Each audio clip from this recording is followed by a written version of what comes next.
Think of your own journey in love, full of twists and turns, moments of joy, and the occasional hiccup.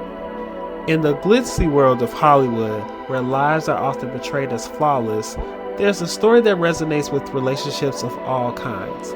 Late last year, Will and Jada Pinkett-Smith, the iconic couple of Tinseltown, unveiled the raw realities of their 25-year journey. Their revelations have ignited conversations about trust, the weight of expectations, and the delicate balance of partnership that apply not only to the glamorous, but to all relationships. Today, we're delving deep into that story, exploring the complexities of enduring love as we ask the critical questions that many of us have pondered in our own relationships.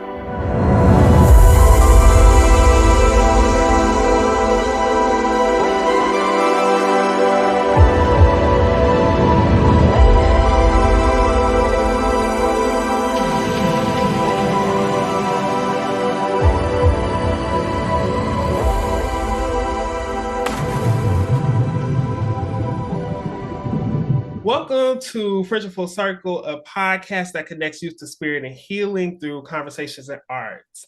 I am your host, Sean J. Frencha, and in today's episode, we explore a unique perspective. Inspired by a recent revelation from the world of Hollywood, Will Smith, the star of King Richard, shared candid insights in an email to the New York Times. He responded to the bombshells about his marriage with a strange wife, Jada Pinkett-Smith, who disclosed her personal confessions in her forthcoming memoir, Worthy. When you've been with someone for more than half of your life, a sort of emotional blindness sets in, he told the outlet, and you can all too easily lose your sensitivity to their hidden nuances and subtle beauties. Smith also said the revelations kind of woke him up, adding that the Girls Trip actress was more resilient, clever, and compassionate than he'd understood. The actor's comments came days after Pinkett-Smith revealed that they had been secretly separated for 7 years. During her sit-down with the Today co-host, Pinkett-Smith, 52, shared why she and the Fresh Prince of Bel-Air alum had never publicly addressed the state of their marriage beforehand. Why do that? Like, what was the reason? I think just not being ready yet. Still trying to figure out between the two of us how to be in partnership, right? And in regards to how do we present that to people, you know? And we hadn't figured that out. As we embark on this conversation, we'll delve into the impact of long-term relationships on emotional blindness, the awakening that candid revelations can bring, and the challenges couples face when they reach a point where they feel exhausted with. First, let me welcome you back to Friendship Full Circle. And I'm excited to have this conversation with you. Yeah, Marshawn, thank you so much for having me. I am excited to be here. And let's start our conversation. I'm excited to really get into these relationships. As long as we've known each other, I know that you have stories to tell and insight that could really lend a voice to this conversation. My first question would be, what was your initial reaction when you heard the revelations that she said on the Today Show? So I'm always very intrigued by the Smiths. They're very open yet very private, right? They're like a very open yet super private couple and family, totally. I wasn't surprised. I think that Jada's a Virgo, right? Like she's a Virgo, she's a 6 of club, and she's very intelligent. So clubs are all about intelligence, and Virgo is ruled by Mercury, which is rules, intellect and communication and technology. So she has a very unique way of saying things and getting people to hear what they want to hear. Does that make sense? Yeah. Like she'll say something and people like run with it, and I'm like, that's not even actually what she said. Like she's very particular about how she words things and says things, but people hear what they want to hear, and she's very good at that. So when I first heard it, I felt like she didn't actually say anything new that they hadn't kind of said before. I think she might have gave a few more details, maybe. She's given a more open look into herself, more so than the relationship itself. And her relationship is a big part of, who she is, because she's been married since she was in her early 20s or something. So I wasn't shocked. I am for Jada. I'm for Jada and what she stands for. I am too. And represents. All right. So I never know how people, because she's a villain, right? She's a villain in this scenario. But I just feel like it's such a war against melanated women. Like, we just, as women, we just can't do anything. So if you stand up for yourself, you're wrong. If you're strong, you're wrong. If you're weak, you're wrong. If you're married, you're wrong. If you're single, you're wrong. If you're mom, you're wrong. If you're not a mom. So it's like, and so I applaud Jada for having the audacity, right, to say, hey, this is what it is in my marriage. This is how I've been navigating it. This is how I've been navigating my career, my kids. Like, having the boldness and audacity to put it in a book and to speak about it and to share your trauma with people and to have so much backlash, but to know that even in all the backlash, she's helping somebody. Even if it's one person with this book who reads it and go, oh God, this is me. Somebody can see themselves in her, and she's gonna help somebody. So to me, that's always a win-win. And I'm glad that you said that, because I know for me specifically, I feel that Jada has a certain level of strength and courage that a lot of people are afraid to have when it comes to romantic partnerships because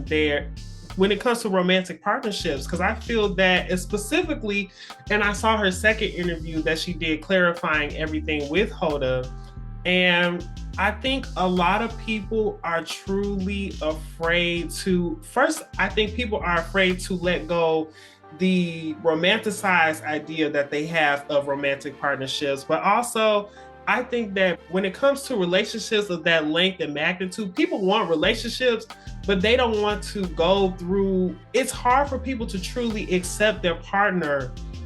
At least in my generation, it's hard for us to truly accept our partners for who they truly are without feeling that we have to change them and have to, if they can't be everything that they want, that I want them to be, then that's a problem. And it's like, I feel like we have to do the work to really break that down, and really, that's why I applaud Jada, because Jada is doing something that a lot of people, even though, like she said, she helps create this narrative of their relationship on Red Table Talk. But I applaud her for being open and willing to share that with people. And maybe this is the catalyst that some people need to look into their romantic partnerships and look into themselves and see, why is it that I feel so uncomfortable with what Jada is saying? I think that a lot of people are upset with Jada or get upset with Jada because there's a level, she lives her life truly and authentically in a way that's hard for people to be. And I think people are afraid to break down that wall that they have when it comes to their romantic relationships and just being authentic with their partners. You hit it on the head. They're afraid. You hit it on the head. When people fear what you are doing, they will villainize you. And how dare a Black woman, right? Like, don't forget, it's definitely a war against Black women, right? So how dare this Black woman say how she's going to navigate relationships, and that she's going to take care of herself. She's going to love this man how she wants to love him. And she's going to love her children, and she's going to do the things that she needs to do for herself. How dare you do that? You're supposed to struggle. Like, I was just talking about this on somewhere, Facebook, I don't know. But you're supposed to struggle in relationships. Like, Black women have been programmed to believe that they are the bottom of the barrel of everything, of humanity, right? Like, it's like dogs and then Black women. and then the rest of society, right? So we're supposed to take everything. We're supposed to get treated like a dog. We're supposed to work hard. We're the only culture who does this 50-50 thing, right? Like, and we have to be independent, but it's also a problem being independent, right? We have to take care of our kids. We have to take care of the man. If we don't have a man, we have to take care of the kids. Then there's something wrong with us too, right? It's our fault that we have to take care of these kids by ourselves. Like, how dare this woman, this Black woman, change the whole narrative of how Black relationships are supposed to look, right? And so, yeah, she's creating a lot of fear. She's creating a lot of fear in Black women. The most people who are bashing her right now are Black women. Yes. The most people who are bashing, the Black women, period, Sexy Red. And I don't know her story. I do like her because, again, the authenticity of who she is. She's getting Black women. The baby who was running, Shakara, I don't know, but Sha'Carri Richardson, yeah. Like it's like, how dare these women be bold and beautiful and speak their mind and still be feminine and still do their great talent and stand on their talent? Oh no, God forbid you know that you're great and you say, oh yeah, I'm great. I'm gonna keep being great. I've made mistakes. Listen, Jada owned her stuff. She has worked her tail off. She's raised her kids to be great, products of society. From what we can see, we don't know, but what we can see, she's loved this man for 25 years. His ups, his downs, her ups, her downs. She's grown with him. How dare she do that? And how dare she write a book telling her business?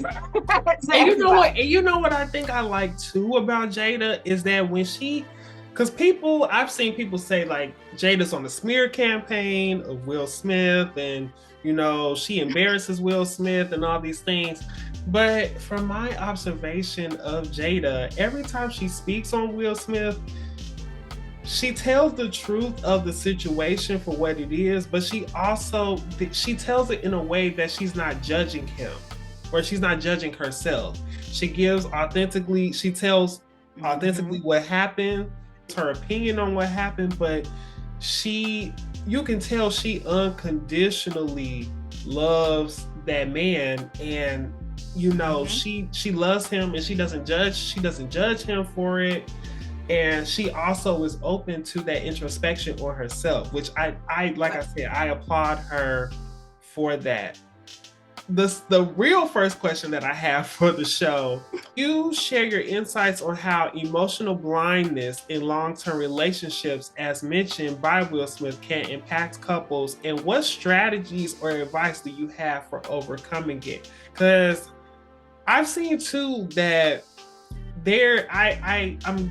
I like that word, emotional blindness, because I feel like sometimes when you've been with someone for so long, and it's almost like we have to test our partners on how much they love us. So we do things, we misbehave in ways that dishonor our partner. And then when our partner finally makes a decision to stand up for themselves and to put themselves first in the relationship, then it causes all these issues, and then it causes the person ends up leaving them, and now they are realizing, oh wow, I really did take this person for granted, and I did all these things thinking that they were always going to be there, and they may, there's not a lot of Jadas in the world where they're going to stay with you through what you do. So some of these people they will leave you and never come back to you. So emotional blindness really sounds like to me, like you said, taking a partner for granted, and not only taking a partner for granted, but turning a blind eye to it, right? Like not really caring. I think that people just grow. Either you grow together or you grow apart. I don't feel like there's no way around it in a relationship. Either you're growing together, you're growing apart. And emotional blindness is growing apart because you're not even developing emotional maturity, which, emotional intelligence is where we would want our relationship to grow. So If a couple is taking each other for granted, usually wanting to change the other person, like, you know, not being even their authentic self, they're probably not growing themselves, right? They're not doing much to really work on themselves. So it could look like, from their perspective, from like the masculine doing most of the work, because Jada stayed home for a while and she went with him with the kids and things like that. It can definitely look like an expectation or an entitlement. Like, you're supposed to take care of my kids and you're supposed to do these things because I'm doing this and this is more important, right? Instead of having that emotional maturity to know that this is how your family works, and like every peg makes the wheel go round, right? Without the peg, your wheel don't turn if you're missing a peg. And so I think that in our society, we definitely got that like very misconstrued in partnerships. And again, in melanated ones, where, like I said, the dog and then the black woman. So you're supposed to do these things. It's like a supposed to. It's a entitlement. And so how do you get around that? You definitely have to stand up for yourself. I feel like and this is the thing too, I think that Jada does well, is set boundaries, right? This is what I'm doing. Will sets boundaries. Like, this is what it is. Like, even when he told her, hey, I can't do this, you got to figure out how to make you happy, because I don't even know what to do. I'm done trying, right? Like, that probably was the best thing that either one of them could have done, because she has to figure it out. In a relationship, both parties have to know what makes them happy. How do you take care of yourself if you don't know? How do you have an expectation and an entitlement and you don't even know how to take care of yourself? You don't know what makes you happy. You're not doing the things that make you happy. Or if you are the one that's always doing the things that make you happy and your partner is depressed and can't get out the bed, like, that's still like something's not adding up. Something's not right, because you're able to do all these things and that's fine, but somewhere you're missing the peg in your wheel. It's not working. So technically you're not happy either. So you have to figure out, how do we be happy as standalone people, especially after being together, after raising kids, because then there's a different phase of life, right? Like, now your kids are little, you're chasing them around, it keeps you busy for a long time. But then as they get older, they start doing their thing and they're moving around and their kids work, like, so she's with them, so they're working, she's, you know, doing the mom thing or whatever. How do you find yourself? And a lot of Black women, we lose ourselves in our families and in our children and in our spouses and our mates. And so people can relate to her story, right? Like, she's gonna help a lot of women because they can relate, all nationalities, all ethnicities. I'm sure it can relate to some extent to being a woman and losing yourself inside of these relationships. So once you figure out, like, hey, this ain't working, you gotta do something different. You can't keep doing the same thing expecting different results. And the main thing that you can do is take care of yourself. The biggest thing to do, the best thing to do, is to take care of yourself. You have to stand in love with yourself and do the things that make you happy. And if you don't know, you gotta figure it out. You gotta try new stuff, especially if your kids are older and you're like, you know, forget this. Like, I don't know. I had to find myself. I could definitely relate to Jada. I was married 20 years. I was going to ask you, like, what? So when you were in your marriage, did you experience this yourself? Oh yeah. Oh my God, definitely. Except, so here's the biggest difference too with Jada and Will. They're rich, okay? So all that cheating that she went through, the parents and the depression, all that, it's different when you got money, honey. Because when you broke, baby, what did you stand for? Okay, like, you just come on, go on, and you can do bad by yourself. It's different, and I know people are like, you know what? Yes, it is. Dynamics are different, okay? You can't be broke and cheated. See, Will was rich and cheated. It's totally different. Jada is rich and cheated. It's totally different from being broke and not having no lights on and being cheated on. It's totally different. So I can relate to her story except for the rich part. Except for that part. So I definitely can relate. And getting back to yourself, oh my God, it's hard. When me and my ex separated, we separated in 2019. And I went through a whole like phase, right? And then in 2021, I was just like, I feel good. I had been doing, I've been doing all the things since 2019. 2020 was a great self-love year. I was figuring out a lot of things. I had moved people around, friendships and everything. And I was just like, I feel good. I need to just travel more. And I had started traveling 2022, just doing stuff. And then I was like, I'm gonna go to South America, whatever, I'm gonna go. And then I went and I was like, I'm gonna stay. So I had a whole like eat, pray, love. But I don't think COVID was happening. So my eat, pray, love, I kind of got locked in Colombia. And then my friend was like, well, Colombia is a big country, so just move around Colombia. And I was like, say less. So I had a great experience. I stayed over there for about 7-8 months and traveled and ate and met new people and explored. And I didn't know what my kids were doing. I didn't even care what my kids were doing. I was like, y'all straight? Like, I talked to them and everything. I knew what they were doing, but you know what I'm saying. Like, I wasn't stressed out about no parenting stuff. I wasn't worried about no ex. I wasn't even dating. I was like, no, I don't want none of that. I don't care about no man. Like, just please get your penis away from me, sir. Just no, thank you. And I just took the time to just be and enjoy and love me and do the things and get sun kiss. I was so bronze when I came back. I was like, I'm super melanin. And I just took the time to stand in love with myself. And I think that more women are doing that. I do think that. I see these women as they're doing their thing, the Jadas and the Shakaras, even the sexy red. People are mad at her, but she's doing her thing. And she's like,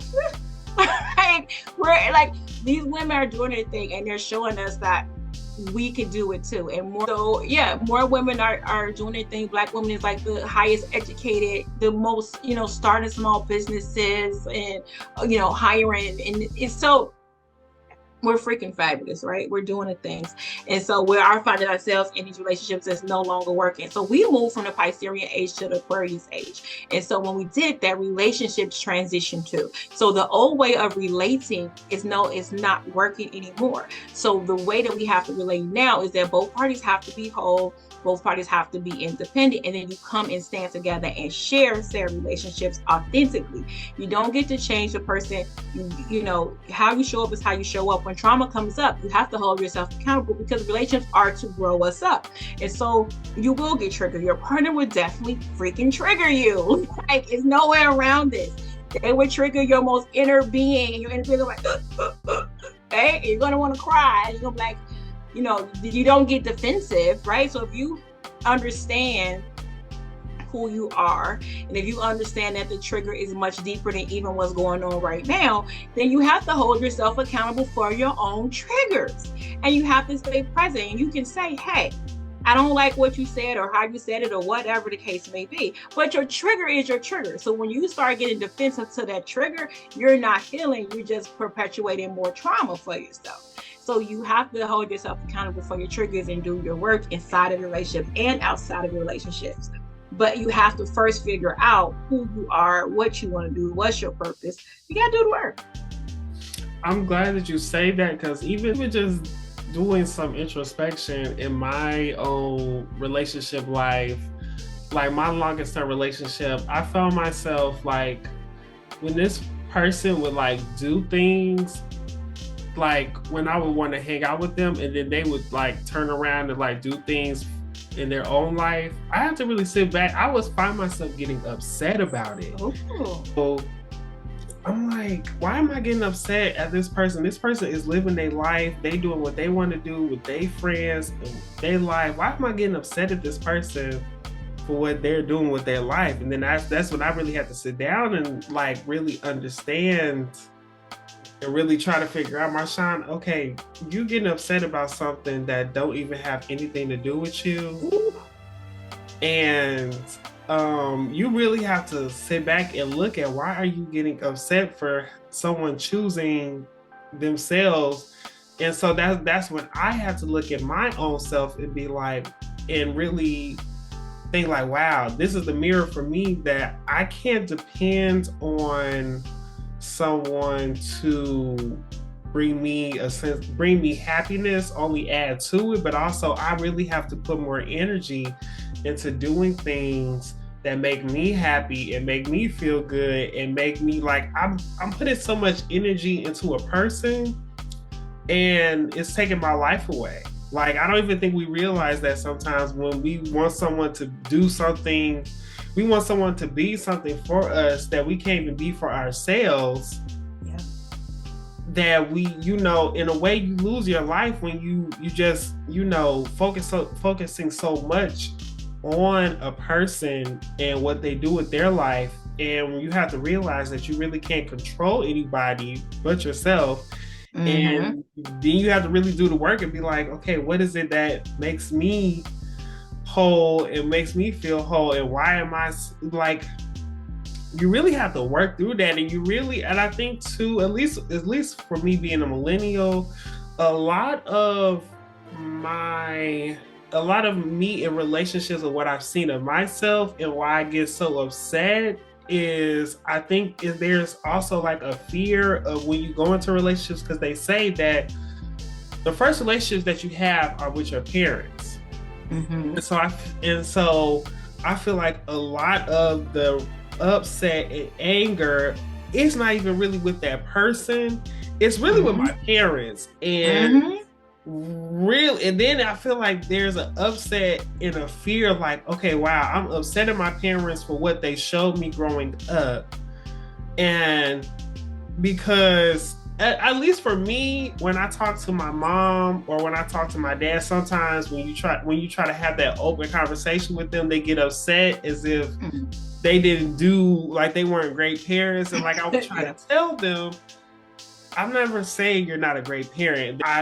The intention of the conversation is there was something that happened when I was younger that I feel really affected me. And it's not to say that you're not a great parent. It's just saying that this affected me. And this is something that I want to have a conversation with you to help heal myself, but also grow a better relationship with you. So I think for me as well, a lot of the upset for me came from, wow, I'm upset at myself for being upset at my parents for something that they did. And in a way, you kind of like are talking to yourself like, I shouldn't be upset. Marshawn, why are you upset? Your parents, did good for you. But it's like, it's not saying that they didn't do good. It's just, really. So that's exactly it. Like you're just gonna keep perpetuating the trauma, right?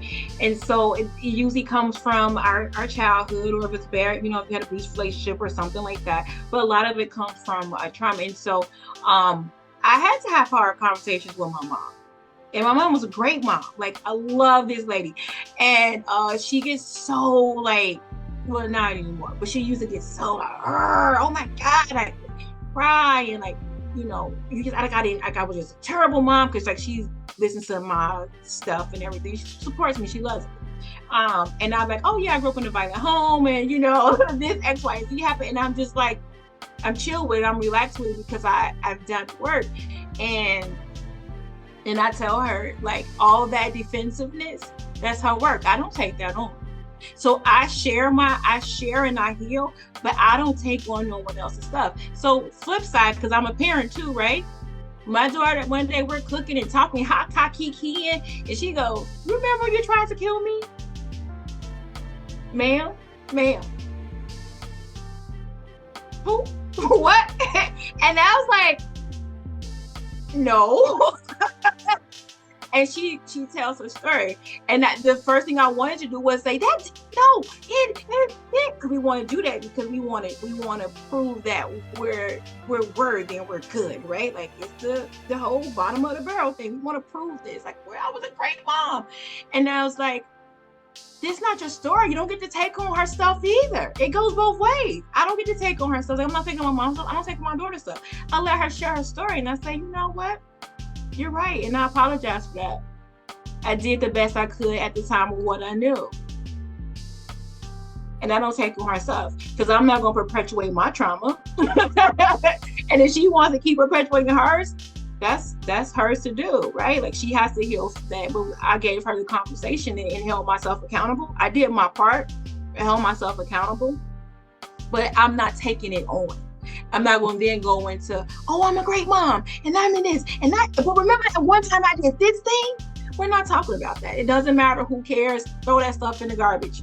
But it takes something to get to that space as a parent and as a human being to hold yourself accountable. So if you never get there, Marshawn, it's okay. You give it to yourself. You don't take on your parents' stuff. They did the best they can. And you can say that one time, that was some messed up stuff. You get to say that. That's your story. And they don't have to like it. They don't even have to remember it. I have a situation that happened with my step grandma, and I called her boo-boo crying. I was like, I'm going to tell her. I was like an adult. I think at the time I might have been like 8 or something. And I'm like, we doing all this healing, right? I'm going to tell her. And I call her up and she goes, baby, I don't even know what you're talking about. She didn't remember. She wasn't even trying to be like, she's like, girl, I am 70. I don't know. I don't remember when you was 8. I'm sorry. And she did kind of like what I don't even remember, but I'm sorry. Right? Like, don't take their stuff. You do your work and you say what you need to say without blame, right? And you heal your traumas, because that's going to help your relationships. Now, what they do with it, that's their business. Don't take that. What they do with it is their business. And if you decide to have kids one day, you're going to see, you're going to be like, yep, no. Whether you have them or adopt them or whatever, you're going to be like, yeah, go get therapy. Don't take on nobody else's stuff. And that's how it is in marriage. So once you can get that down, and that's what I learned too, once I could detach from my kids, oh, baby, my relationship was a game changer, right? When I could detach from my mom, game changer. Because literally my mom, I was attached to, right? Literally, we were attached. And my kids literally were attached to me. So when you can spiritually and physically, emotionally detach from those type of relationships, it's a game changer for your relationships, friendships, business ships, romantic ships. It's a game changer. So you have to do that work. You have to heal that trauma so that you can be like, hey, this is what happened to me. This is my story. You can take it and have a different story, and it's okay. You can say it didn't happen. I still love you, whether you say it happened, didn't happen. It's what it is, right? You can detach from that. Your relationships, you will start seeing you won't have those separation, like anxieties or those abandonment issues, because those come from our parents, right? So you won't have those inside moving forward, because now you know it's okay if this person, and it's okay if I'm triggered, right? It's okay if I feel a certain type of way when this person tells me, you know what? I'm gonna go watch the game with my friends over here, and then I'll talk to you later. Okay, go, like, oh, that's a little triggering, but you go and have fun, because I need to sit, I'm gonna go meditate, because clearly I need to do some work, and it's okay. So that leads us to the next question that I have, which is, what are some effective ways for couples to then navigate that challenge when they get to that point where they're exhausted with trying to work out the relationship? So what are ways for couples to navigate that?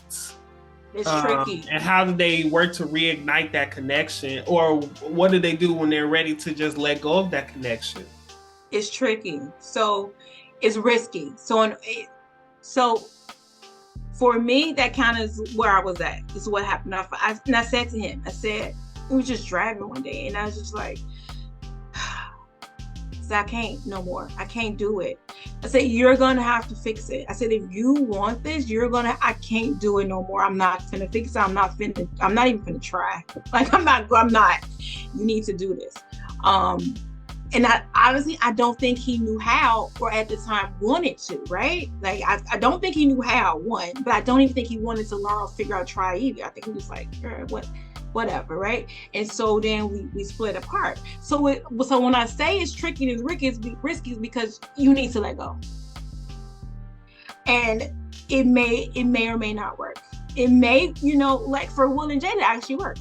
They let go, and then they decided like, hey, we could do it this way, right? But they both had to come back to the table and say that. If one person is doing the work and you're the one that's exhausted and you say, whew, I'm letting go, it's probably gonna fall apart if you were to glue anyway. Right? If you it's gonna fall apart. So it's tricky, it's risky. A lot of traditional old school Piscean relationships, Black women are the glue. And so especially when it comes to emotional and financial. And so that's why I say it's a huge difference with money when you have a financial supporter versus how some of these relationships are in our world, right? So you could be the breadwinner are close to, right? They are part of the financial structure. And so it's hard. It really is like you can do bad by yourself. Like if you're in a situation where he's harming you, abusive, anything like that, it's, you know, so it's risky, and it's definitely depend on your situation. You know, if it's physical violence, anything like that, I'm always going to tell you to be safe, get out, you know, not that both parties can't get help, but you might need to be separated if there's physical violence, right? So you have to just, you have to let go. And in order for it to be reconstructed, you got to knock tower moment. I don't know, I'm a card reader too, so it's like a tower moment. Like you got to knock that shit over. you got to knock that over, and then you got to come back to the table and build it from where you are, not from where you were, not from 25 years ago, because things have changed, time has changed, the kids are grown, technology is grown. You could have more money now, you could have less money, like whatever, right? Whatever is going on today, you come back to the table today and you say, hey, I want to work on this. And you both are in agreement that you want to grow and work on this. Then you do the things to bring your family back together. You get the counseling, you work on your triggers. I really feel like couples need to get separate counseling when they first come back to the table, because you ain't did no work. You can't, you need to separate. And even if you're in the same house, I mean, you need to detach so that you can do your work. So you need to do your work and then start doing things together. You know, you have to pour into yourself, you have to pour into each other. So start doing things on your own and then start doing things together, dating each other, learning each other, talking, communicating. Communication is huge. Sort of the last question I have then, so when you're in that space and you're working on, first, let me ask, how does someone fully let go of the situation? Because I feel like also with relationships, you have people who will say like, oh yeah, I forgave them. Like, and you know, when they say it, they're still able to like speak with that conviction of the emotion of when it happened. But it's so in my mind, it resonates that they never truly forgave that person. They kind of like just buried that emotion at the time and then just continued on with the relationship. So how do they fully let go when it comes to that point in the relationship? Yeah, if you're not going to do the work, if you're not going to actually heal and do the work to forgive, then you just like sweeping under the rug. And what usually happens with that, because I've been there, the rug just get a big old pile of shit under it, and then you trip over it, and now you done fell in a bunch of shit. So that doesn't work, right? If you are going to be with a person and you're going to forgive them, you're going to have to truly forgive them. And if the person who's being forgiven, they can't keep doing the same behavior, right? Like, doesn't make sense. If you are gambling, and you're like, oh, I'm gonna stop gambling, and then you're like, okay, I forgive you, we're gonna work this out, but then you lose more money because you're still gambling, right? Like, or getting into debt and stuff like that. So you can't keep doing the same things, right? You got to do something different. You have to really do the work. You have to do the work.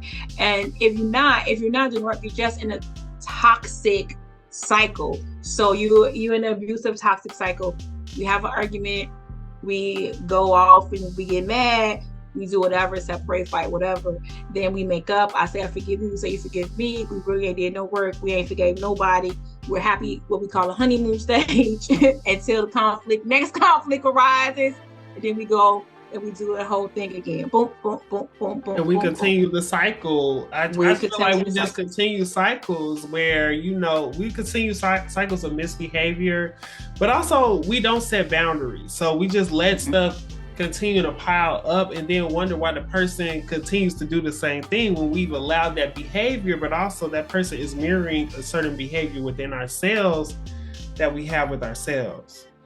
Yeah. One of the things that I learned too, with the setting boundaries and allowing people to treat you a certain way, right? Like if you don't set boundaries, you're saying what you're doing to me is okay, right?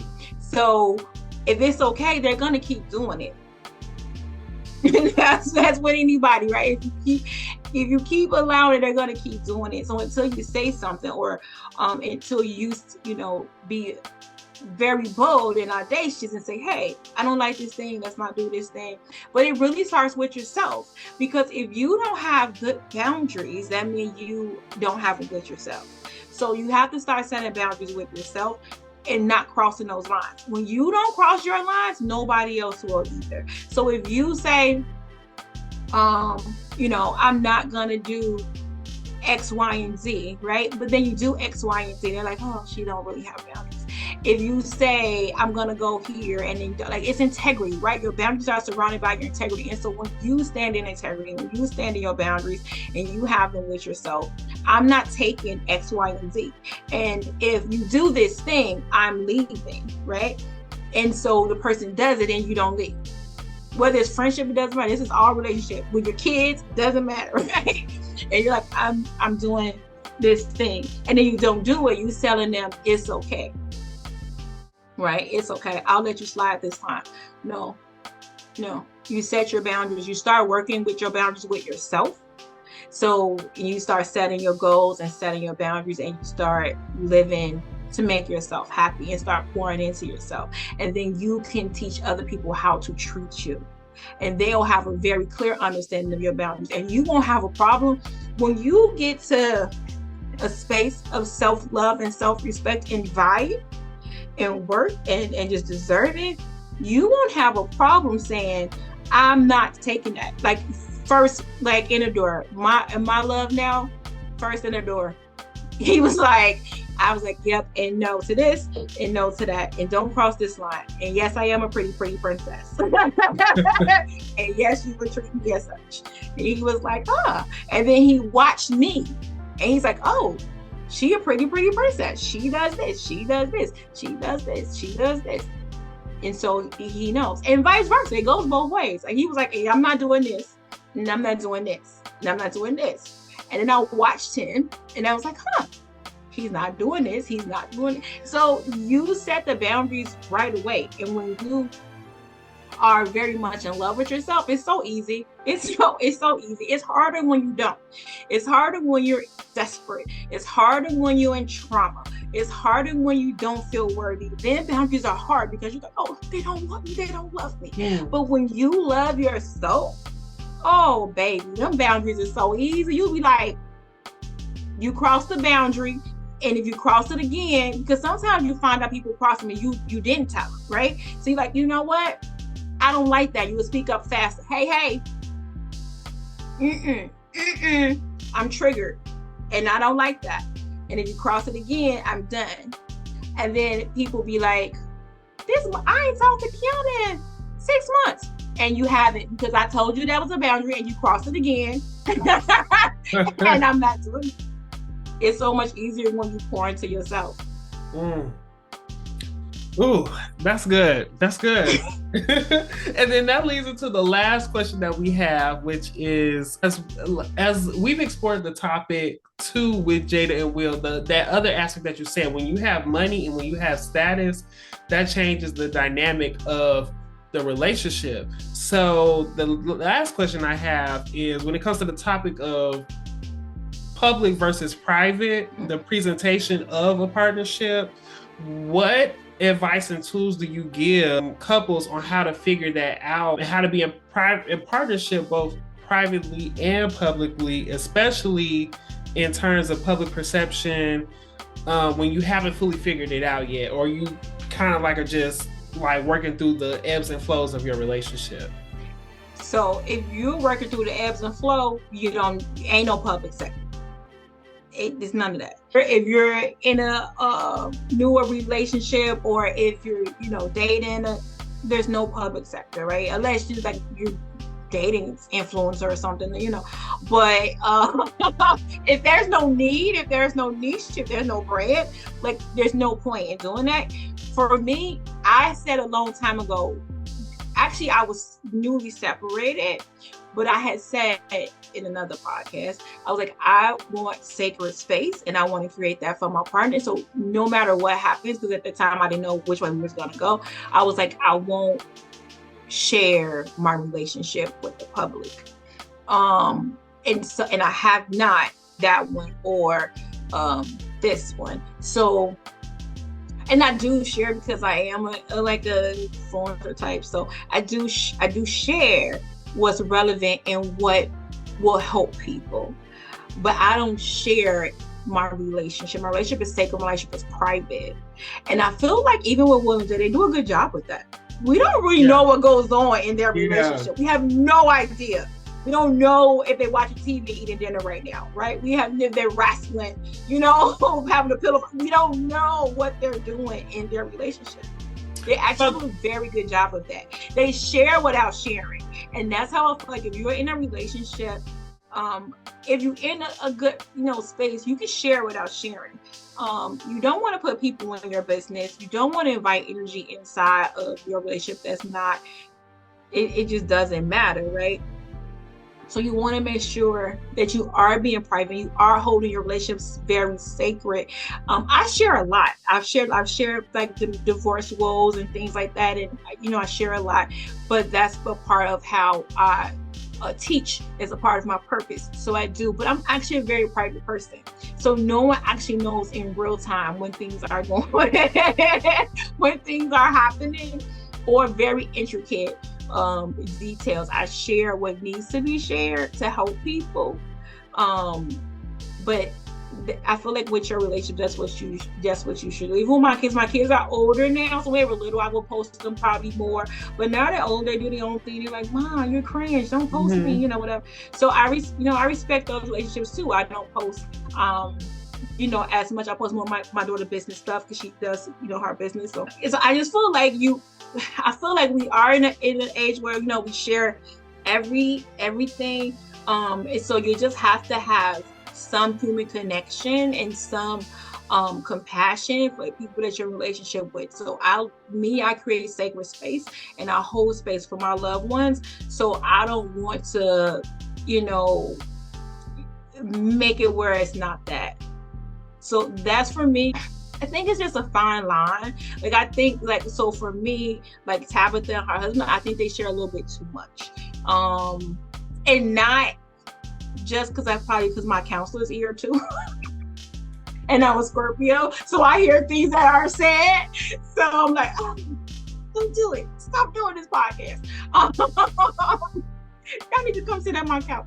But I think you just have to be careful. I think you have to be careful. I think Will Jada actually do a really good job with that. They share when it's convenient. When there's a book, there's a movie, there's another book, right?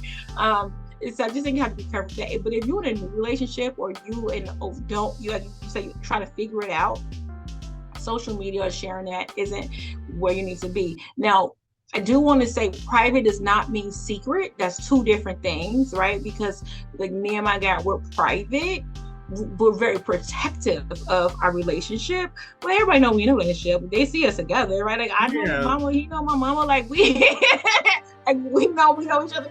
Who needs to know that no. So there's a difference between secret and private. Private is you wanting to hold it close to your chest and take care of it and nurture it and love it, versus keeping it secret because you don't want nobody to know because you're sneaking around and you don't really like this person or they don't like you or whatever. That's something totally different. Because this conversation can continue so long, but we are at the end of the show. But I want to thank you again for being a guest on this show and lending your voice to the show. And I want to thank the audience for being open to listening to this conversation. And we are at the end of the show. We hope that you enjoyed our deep dive into the complexities of enduring love and relationships inspired by the revelations of Will and Jada Pinkett-Smith. I believe that open and honest discussions about relationships can help us grow and learn from one another. As always, I'm grateful for your support and look forward to bringing you more engaging conversations in future episodes. Until then, take care, keep learning, and we're done. We're out. So see you guys on the next episode.